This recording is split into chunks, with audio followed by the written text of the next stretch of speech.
What is the best way that somebody who doesn't want to consume news all day, every day, what's the best way that they can still stay informed? Oh, that's a great question. Gosh, I don't know that there's a single way.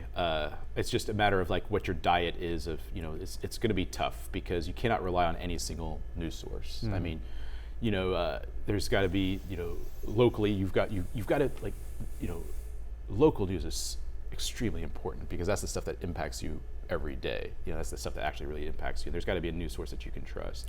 Well, places where you're hearing a lot of yelling and stuff like. Well, that's a question too. Do you think local news is just more trustworthy in general? Me personally, I tend to feel like local news you can't really get away with as much because in terms of like, you have to stay tied to your community because they can call you out much more easily than they can on national, and it makes a difference. Like if you say something that's just completely inaccurate about a school here, you're going to hear about it. Parents are going to talk about it.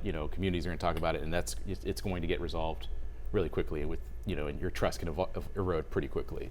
You don't have these big bases of national audiences who just are going to believe you whatever you say. These are people who are living exactly what you're talking about.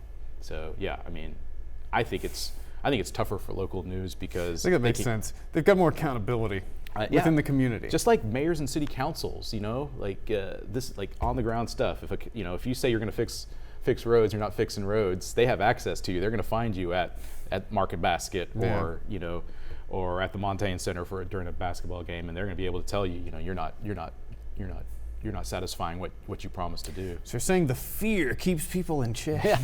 The fear of being called out. Exactly.